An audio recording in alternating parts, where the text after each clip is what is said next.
Assalamualaikum warahmatullahi wabarakatuh. Nama saya Muhammad Fuzari. Saya akan menjelaskan materi tentang transmisi data, materi keempat dari mata kuliah komunikasi data. Pertama itu ada terminologi. Terminologi itu terbagi menjadi 6. Yang pertama itu transmitter. Transmitter itu proses pengiriman data. Sedangkan receiver itu adalah tempat penyimpanan data. Kemudian ada media transmisi. Media transmisi itu ada dua, yaitu guided media dan unguided media. Guided media itu menggunakan kabel, sedangkan unguided media tanpa menggunakan kabel. Contohnya seperti jaringan wifi. Kemudian ada hubungan langsung atau direct link, yaitu tanpa alat perantara. Kemudian ada point to point, termasuk hubungan langsung hanya dua alat yang menggunakan jalur hubungan. Kemudian ada multi point, lebih dari dua alat yang menggunakan jalur hubungan. Kemudian dalam istilah terminologi itu ada 3 jenis pengiriman. Yang pertama itu simplex, half duplex, dan full duplex. Jadi simplex itu adalah dengan satu jalur, satu arah maksudnya. Itu contohnya televisi, radio. Kemudian ada half duplex, itu contohnya HT yang ada contohnya pada satpam, polisi. Nah, itu berganti-gantian, dua arah namun harus satu persatu. Kemudian ada full duplex, itu dua arah bisa sekaligus, contohnya telepon, handphone, kemudian dan lain-lain. Kemudian ada frekuensi, spektrum, dan bandwidth. Nah, konsep domain waktu itu ada sinyal kontinu, sinyal discrete, kemudian ada sinyal periodik, dan sinyal apriodik. Nah, kemudian penjelasan tentang gelombang sinus. Itu ada amplitudo puncak, itu maksimum kuatnya. Kemudian ada full, dan ada frekuensi juga. Kecepatan perubahan sinyal itu ada hertz atau putaran per detik. Kemudian ada periode. Kemudian ada juga fase. Kemudian ada panjang gelombang. Nah, jarak yang didapat dengan satu putaran, jarak antara dua titik yang bersesuaian dengan fase pada dua putaran yang berkesinambungan. Kemudian ada konsep domain frekuensi ya. Sinyal biasanya dibentuk dari berbagai frekuensi. Komponennya adalah gelombang sinus yang tadi saya jelaskan. Dapat dijelaskan analisis Feiner bahwa setiap sinyal dibuat dari komponen gelombang sinus dapat mencetak plot atau fungsi domain frekuensi.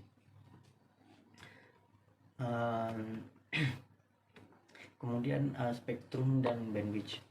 Spektrum adalah jangkauan frekuensi yang dikandung di dalam sinyal. Bandwidth absolut, lebar spektrum, lebar dari spektrum. Kemudian ada bandwidth efektif, sering disebut bandwidth saja. Kita sampai dari frekuensi yang mengandung kebanyakan energi. Kemudian ada komponen DC, komponen frekuensi 0. Kemudian kecepatan data dan bandwidth. Setiap sistem transmisi mempunyai pita terbatas dan frekuensi. Hal ini membatasi kecepatan data yang dapat dibawa. Transmisi data analog dan digital. Data entitas yang convey meaning. Kemudian sinyal representasi listrik atau elektronik dari data. Kemudian ada transmisi komunikasi data dengan propagasi atau penjalaran dan pemrosesan sinyal. Kemudian data analog, nilai-nilai kontinu di dalam beberapa interval, contoh suara ataupun gambar. Kemudian digital, nilai-nilai discrete, contohnya teks atau integer, itu hitungannya. Kemudian sinyal, data yang dijalarkan atau dipropagasikan atau ditransmisikan. Kemudian ada variabel secara kontinu berbagai media transmisi, contohnya kawat, serat optik, udara. Nah, kemudian speech bandwidth 100 Hz sampai 7 kHz. Kemudian ada telepon bandwidth 300 Hz sampai 3400 Hz. Kemudian ada video bandwidth itu 4 MHz, menggunakan dua komponen, data dan sinyal. Biasanya menggunakan sinyal digital untuk data digital dan sinyal analog untuk data analog. Bisa menggunakan sinyal analog untuk membawa data digital, atau contohnya modem. Bisa menggunakan sinyal digital untuk membawa data analog, itu compact disc audio. Kemudian penjelasan tentang transmisi analog. Sinyal analog ditransmisikan tanpa mengetahui isinya, bisa berupa data analog atau digital. Terjadi pelemahan atau atenuasi jika melebihi jarak yang ditentukan. Kemudian menggunakan amplifier untuk meningkatkan kuat sinyal, tapi juga bisa menaikkan noise. Kemudian sangat memperhatikan isi integrasi sinyal, sangat dipengaruhi oleh noise atau atenuasi dan lain-lain. Menggunakan rapper menerima sinyal, mengekstrak bit pattern, mengirim ulang. Atenuasi bisa ditanggulangi, kemudian noise tidak dikuatkan. Kelebihan transmisi digital itu ada pada teknologi digital, kemudian ada integrasi data menggunakan kapasitas jalur, kemudian pengamanan dan privasi, integrasi. Kemudian ada penjelasan tentang transmission impairment. Sinyal yang diterima bisa jadi berbeda dari sinyal yang dikirim. Analog itu, kemudian ada degradasi kualitas sinyal, kemudian ada digital, kesalahan bit disebabkan oleh atenuasi dan destroy atenuasi, delay direction. Kemudian ada noise. Atenuasi kuat sinyal menurun dengan bertambahnya jarak, tergantung pada media transmisinya. Kuat sinyal yang diterima harus cukup untuk dideteksi, harus cukup lebih tinggi dibanding noise yang akan diterima tanpa kesalahan. Nah, atenuasi merupakan suatu fungsi kenaikan dari frekuensi. Kemudian ada delay distortion, hanya ada di guided media yang tanpa kabel ya.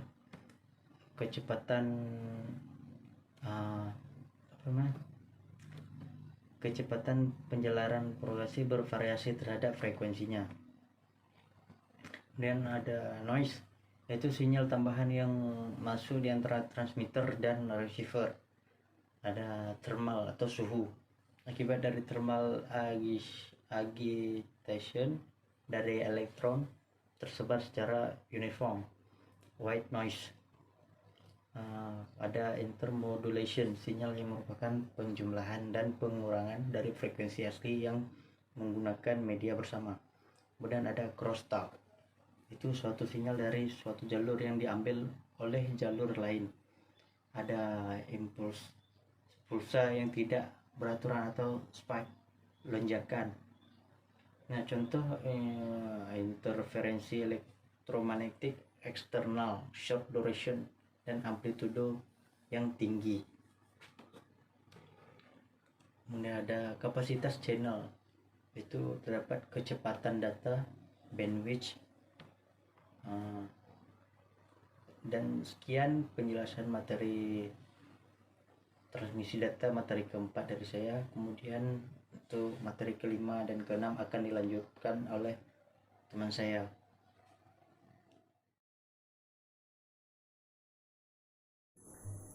Di sini saya akan melanjutkan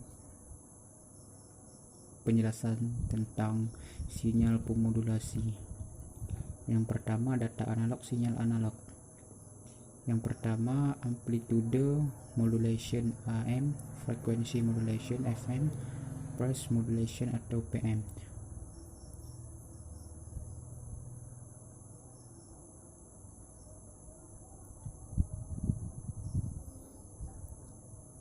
Pulse Code Modulation (PCM) merupakan suatu metode untuk mengubah sinyal analog menjadi sinyal digital, di mana sinyal suara atau gambar yang masih berupa sinyal listrik analog diubah menjadi sinyal listrik digital.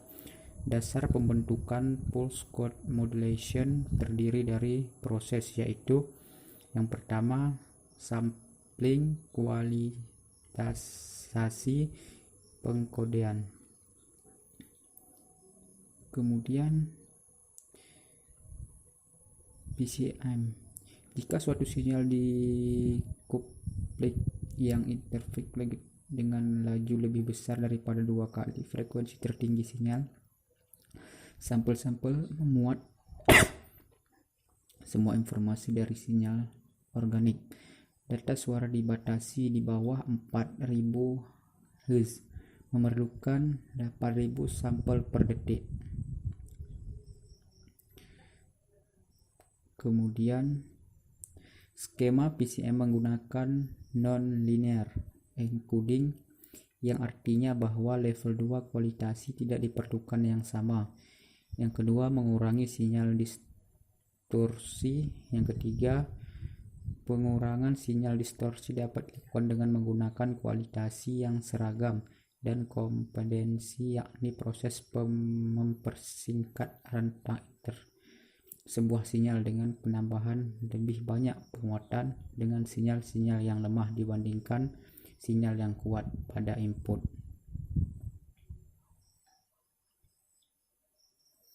Data modulation. Delta modulation merupakan alternatif sederhana dari PCM yang hanya menggunakan 1 bit untuk proses encoding. Dengan hanya 1 bit, maka ada 2 keadaan yang dapat dikodekan.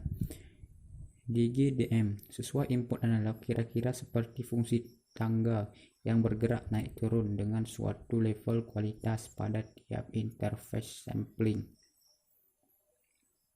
Yang ketiga, output dari proses DM adalah tuntunan binar yang dapat digunakan reset dengan recommendation fungsi tangga.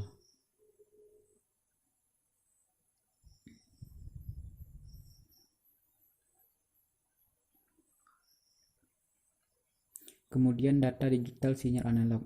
Dalam komunikasi data, transmisi jalur lebar selalu menggunakan isyarat analog untuk menghantar data menggunakan jalur lebar broadband. Dalam komunikasi biasanya akan melibatkan penukaran isyarat digital analog. Biasanya modem menukarkan gelombang listrik ke sinus untuk transmisi analog. Proses ini disebut proses modulasi. Kemudian terdapat 4 keadaan modulasi. Yang pertama ESK, FSK, PSK, dan CAM. Keadaan modem yang terlibat menggunakan keadaan modulasi yang sama, tidak berkomunikasi. Yang pertama ASK. 2 nilai binar dilambangkan 2 amplitude berbeda dan frekuensi sinyal pembawa. Selalu salah satu amplitude adalah 0, yakni satu digital binar yang ditujukan melalui kebenaran sinyal pada amplitude yang konsisten dari sinyal pembawa, sedangkan yang lain melalui ketidakadaan sinyal pembawa.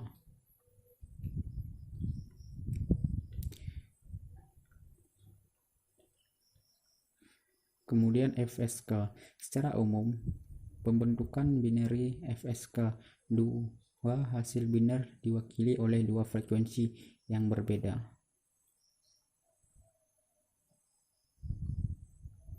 Kemudian 4 kombinasi yang dapat dihasilkan data analog sinyal analog ditransmisikan sebagai baseband yang mudah dan murah. Penggunaan modulasi yang menggeser broadcast dari sinyal hardware ke porsi lain dari spektrum.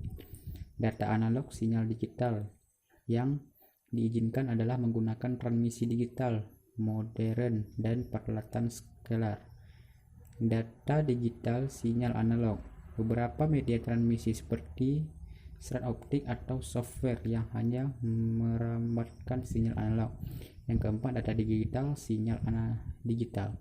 Secara umum, peralatan yang untuk mengkode data digital menjadi sinyal digital adalah sedikit lebih kompleks dan lebih mahal daripada peralatan modulator digital ke analog. Elemen sinyal adalah tiap pulsa dari sinyal digital, data binary atau digital, ditransmisikan dengan mengkodikan bit-bit data ke dalam elemen-elemen sinyal. Kecepatan data signaling dalam BPS atau Assalamualaikum warahmatullahi wabarakatuh. Saya akan menyambung pembahasan dari kawan, yaitu pembahasan yang ke-6 mengenai teknik komunikasi data digital. Dalam teknik komunikasi data digital, ada dua metode transmisi data. Yang pertama, parallel transmission. Parallel transmission adalah teknik komunikasi data atau mode transmisi data dengan menggunakan banyak jalur. Seperti contoh pengiriman RAM ke prosesor menggunakan banyak jalur, tidak hanya satu jalur saja. Teknik kedua yaitu teknik serial transmission, yaitu mengirimkan dengan menggunakan satu jalur. Seperti contoh yang kita lihat di serial transmission, pengiriman data keyboard ke prosesor dengan menggunakan satu jalur saja, yaitu jalur driver penghubung. Ataupun pengiriman data melalui via internet, boleh jaringan LAN, MAN, WAN, yaitu menggunakan satu jalur. Lebih unggul yang mana antara paralel dengan serial? Kalau dilihat secara kelebihan masing-masing, secara paralel yaitu lebih cepat, karena beberapa bit dapat dikirim bersamaan melalui jalur yang berbeda. Misalnya kita kirim satu data dengan menggunakan paralel, karena dia menggunakan banyak jalur, otomatis dia lebih cepat. Tapi dengan biaya yang lumayan relatif mahal. Kalau kelebihan teknik secara serial, yaitu lebih lambat daripada paralel, tetapi harganya lebih murah. Serial transmission yaitu yang pertama ada asinkronus. Apa yang dimaksud dengan asinkronus? Asinkronus ialah pengiriman data dengan tidak sinkron. Nah, contohnya kita ambil Gmail. Bagaimana pengiriman data menggunakan Gmail? Di mana si pengirim mengirim data, si penerima boleh membukanya kapan saja. Tidak harus sinkron secara waktu. Misalnya dikirimkan pukul 9. Maka si penerima bisa membukanya pukul 10 nanti atau pukul 11. Tidak harus sinkron, itu asinkronus. Dengan metode asinkronus mencegah masalah timing. Seperti saya jelaskan, waktunya tidak harus sinkron. Yang kedua, ada pun keuntungan sinkronus yang lain yaitu persentase tambahan dapat dikurangi dengan mengirimkan blok-blok bit yang besar antara start dan stop. Yang kedua, transmisi sinkronus, yaitu kebalikan dari transmisi asinkronus, di mana transmisi asinkronus tidak harus sinkron, transmisi sinkronus itu harus sinkron, harus bersamaan. Misalnya kita ambil contoh transmisi sinkronus yaitu pengiriman data media video call, di mana pengirim dan penerima harus menerima data dan mengirim data secara bersamaan. Tidak boleh antara pengirim mengirim data pukul 9, penerima data pukul 10. Itu namanya tidak sinkron, asinkronus. Kalau sinkronus harus bersamaan.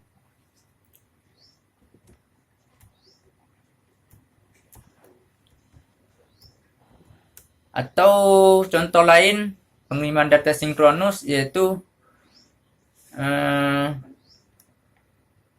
Ethernet, pengiriman data melalui Ethernet. Nah, itu contoh sinkronus.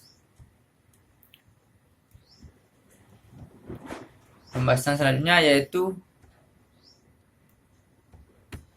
mengenai perbedaan antara sinkronus dengan asinkronus yang sudah saya jelaskan, yaitu sinkronus tidak ada jeda waktu antara pengiriman data dan si penerima data.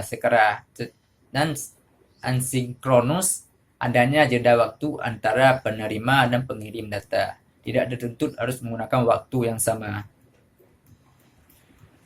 Adapun keuntungan dari komunikasi secara digital dibandingkan daripada komunikasi secara analog, yaitu yang pertama, error hampir selalu dapat dikoreksi. Di mana terjadi error dapat diketahui, akan ada penjelasannya di mana terjadi error pengiriman data. Yang kedua, mudah menampilkan sinyal. Yang ketiga, range dinamis yang lebih besar. Yang keempat, sistem komunikasi digital juga memiliki kualitas data yang lebih baik. Adapun kerugian dari komunikasi data secara digital yaitu yang pertama, biasanya memerlukan bandwidth yang lebih besar, memerlukan sinkronisasi. Masalah data digital yaitu masalah timing per waktu, memerlukan suatu mekanisme untuk mensinkronisasi transmitter dan receiver. Dua solusi yaitu asinkron dan asinkronus. Sinkronus biasa disebut juga dengan asinkron. Sedangkan sinkronus disebut juga dengan sinkron. Seperti yang sudah kita jelaskan sebelumnya. Transmisi asinkron. Kalau dilihat dari bitnya, transmisi dengan karakter pada satu waktu yaitu 5 sampai 8 bit. Transmisi asinkron dia menggunakan 5 sampai 8 bit. Timing hanya perlu mengatur setiap karakter. Resense terhadap setiap karakter. Adapun cara kerja transmisi asinkron yaitu dalam kondisi steady stream. Asinkron ya, dalam keadaan steady stream. Karakter ada interval antar karakter ada uniform, panjang elemen stop. Dalam kondisi idle, receiver melihat transisi 1 ke 0. Kemudian mencuplik 7 interval berikut, panjang karakter. Kemudian melihat 1 ke 0. Berikutnya untuk chart berikutnya. Lebih murah, overhead 2 atau 3 bit per karakter. Bagus untuk data dengan gap yang lebar. Itulah cara kerja transmisi asinkron. Adapun transmisi sinkron yaitu blok data ditransmisikan tanpa bit start atau stop. Clock harus disinkronkan. Waktu harus sama di antara pengirim data dan penerima data. Di mana pengirim harus pukul 9, maka menerima harus pukul 9 juga. Ini sudah saya jelaskan seperti yang pembahasan yang tadi. Adapun cara yang selanjutnya bisa menggunakan jalur clock yang terpisah. Bagus pada jarak dekat. Sinyal clock dapat digabung ke dalam data. Manchester encoding frekuensi carrier analog. Transmisi sinkron yaitu ada frame. Apa yang dimaksud dengan frame? Frame adalah data plus kontrol informasi. Format yang tepat dari frame tergantung dari metode transmisi.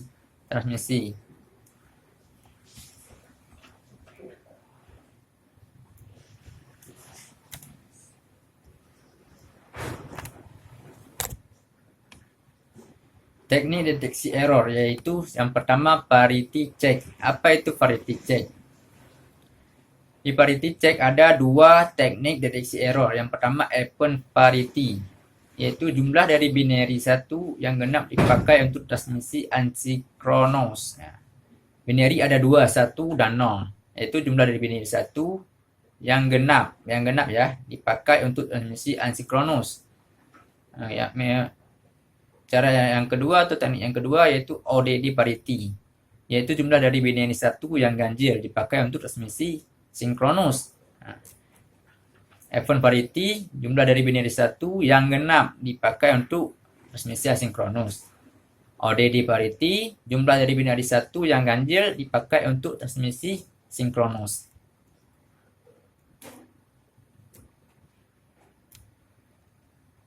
Yaitu yang kedua ada teknik cycling Rudasi check, yaitu diberikan suatu K bit frame atau message transmitter membentuk serangkaian bit yang dikenal sebagai frame check sequence. Jadi frame yang dihasilkan terdiri dari K tambah N bits. Receiver kemudian membagikan frame yang datang dengan beberapa angka dan jika tidak remainder, dianggap tidak ada error, maka cek deteksinya akan bekerja.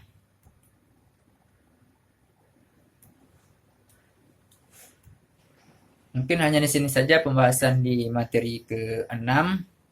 Untuk lebih dan kurangnya saya mohon maaf. Assalamualaikum warahmatullahi wabarakatuh.